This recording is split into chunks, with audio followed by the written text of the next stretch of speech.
መንግስት ሽወደን ኣብ ግብረ ሽበራዊ ውድባትን ተሳተፉ ሰባት በገበን ምእንቲ ኽቕጽዑ ቅዋማዊ ክለሳ ክገብር ይህቅን ምህላው ተገሊጹ። ኣብ መዕርፎ ነፈርቲ ሽወደን ሓደ ስደተኛ ካብ ምስጓግ ዘድሓነት ተጣባቂት ሰብኣዊ መሰላት ዝተዋህባ ፍርዲ ተሰሪዙ። ሰላም ክቡራ ተኸታተልቲ መደብና ካብዚ በመቐጻል ዝርዝር ዜናታት ሒዘልኩም ቀሪበ ኣለኹ። እዚ ክፍሊ ቋንቋ ትግርኛ መሓር ብርሃም እየ። መንግስቲ ሽወደን ኣብ ግብረ ሽበራዊ ውድባት ንተሳተፉ ሰባት ብገበን ዘቕጽዕ ቅዋማዊ ክለሳ ክገብር ይህቅን ምህላው ተገሊጹ። መንግስቲ ሽወደን ነቲ ኣሚምዎ ዘሎ ግብረ ሽበራዊ ውድባት ንዝተሳተፉ ዜጋታት ብገበን ዘቕጽዕ ቅዋማዊ ክለሳ ኣብ ግብሪ ንምውዓል ክግበር ይህቀን ዘሎ ፈተነ ኣብ ግብሪ ንምውዓሉ ቅዋማዊ ክለሳ ይገብር ከም ዘሎ ሚኒስተር ፍትሒ ሞርጋን ዮሃንሶን እዚ ጉዳይ ብኸመይ ንቅድሚት ክድፍኣሉ ንምዝርራብ ምስ መሻርክቲ ሰልፍታት ይራኸብ ከም ዘሎ ክፍለጥ ተኻኢሉ። እዚ ብቴሌቪዥን ተበፊራ ዝርዝር እቲ እማመ እኳ እንተዘየቕረበ ቤት ምክሪ ሕጊ ሽወደን ግን እቲ ሕጊ ኣብ ገለገለ ዓንቀጻቱ ምስ ናጽነት ምውዳብ ዝጻረር እዩ ብምባል ከም ዝነፀጎ ይዝከር። እዚ እማመ ብመሪሕነት ቀዳማይ ሚኒስትር ስቴፋን ሎቨን ከም ዝቐረበን እንተጸዲቑ ካብ ዝመጽእ ነሓሰ ጀሚሩ ተግባራዊ ክኸውን ተኣሚሙ ዘሎ።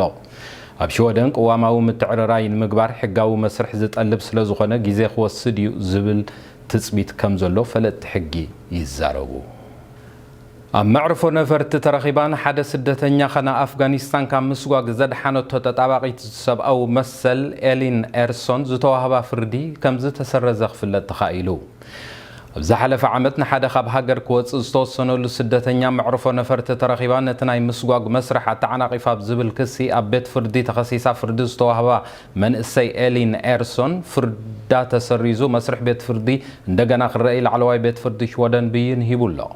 እቲ ላዕለዋይ ቤት ፍርዲ ነዚ ዝወሰነሉ ምክንያት ኣብቲ ንሳ ዝቐረበትሉ ታሕተዋይ ቤት ፍርዲ ዝነበረ ሹመኛ ኣባልቲ ቤት ፍርዲ ቅድሚ ደያኑ ውሳነ መሃቦን ማዕከናት ዜና እታ መንእሰይ ገበነኛ ዝብል መደምደምታ ርእይቶ ብምሃቡ ምዃኑ እቲ ቤት ፍርዲ ኣብ ዘውፅኦ ጋዜጣዊ መግለጺ ኣረጋጊጹ።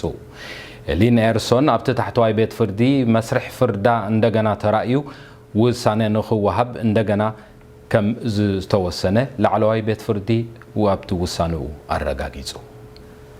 ኣብ ሽወደን ኣብ ኣብያተ ትምህርቲ ዝኽሰት ጎነፅን ምፍርራሕን ኣብ ልዕሊ መምሃራንን ሰራሕተኛታትን ብዝያዳ ከም ዝወሰኸ ክፍለጥ ተኻኢሉ።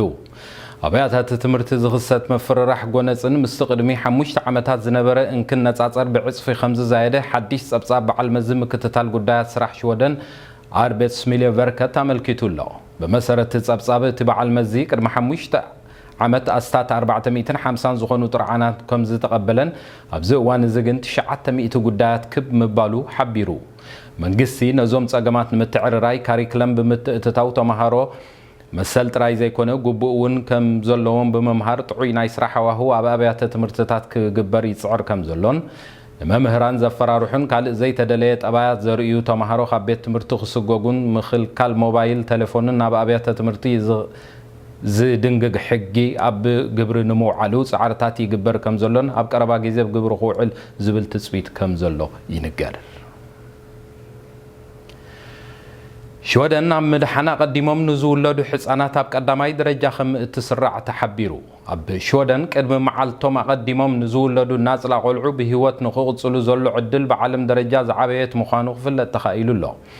እዚ ተፈሊጡ ዘሎ ድሕርቲ ኣብ ብዙሓት ሆስፒታላት ሽወደን ዝተኻየደ መጽናዕቲ 77 ሚእታዊት ካብቶም ካብ መዓልቶም ኣቀዲሞም ዝወልዱ ህፃናት ኩሉ ዓይነት ሕልኽላኻት ጥዕና ብምስጋር ብህይወት ይነብሩ ከም ዘለዉ ትጸብጻብ ኣረዲኡ። መሰረት ሓበሬታ ዝሕጂ ተረኺቡ ዘሎ ውፅኢት ምስ ቅድሚ 15 ዓመታት ክነጻጸር እንከሎ ብ7 ሚእታዊት ዓብዩ ከም ዘሎ ትጸብጻብ ኣመልኪቱ። ከም ዝፍለጥ ኣብ ከም በዓል ፈረንሳን ኣሜሪካን ትመጠን ሞት 50 ሚእታዊት ኮይኑ ብ22 ክሳብ 23 ዝዕድሚኡ ጥንሲ ካብ ዝውለዱ ህፃናት ብህይወት ናይ ምንባር ዕድሎም ኣዝዩ ዝተሓተ ምዃኑ ይንገር። ቤት ጽሕፈት ዕዮ ሽወደን ኣርቤት ስፎር መድሊን ኣብ መላእ ሃገር ኣብያተ ጽሕፈታቱ ምዕጻው ከም ዝጀመረን ብሰንኪ እዚ ከዓ ብዙሓት ሰራሕተኛታቱን ከምኡውን ደለይቲ ስራሕ ዜጋታት ኣብ ሽግር ከም ዝወደቑን ሎሚ መዓልቲ ማዕከናት ዜና ሽወደን ቀንዲ ናይ ዜና ሽፋን ክህብኦ ከም ዝወዓላ ክፍለጥ ተኻኢሉ ኣሎ። يتبع صحفات اب قرصون اسرارحون كابز مجمريا حزنا يزلنا عمت يقبر كم زلون اذا حجز توسد معصاو زبزح ابيات صحفات اكل توسانه كم زخنو تملكتو زر نايتوم بيت صحفت عياش ودن ابيناي بوتاتات عصيو كم زلو زغلص اب دحره غصنا alcompis.sa تجرينيا اتيكم كتكاتاتلو نبز غاطامزي نحبر زغبركم تخاتلت مدبنا نلومي زتدالو زيناتات سغاب حجي تكاتاتلو صنحكمي كاب كفل مترولوجي ستوديونا زروخه وحبريتا بزعبا خناتات اير نباخم كبله سناي مكتتال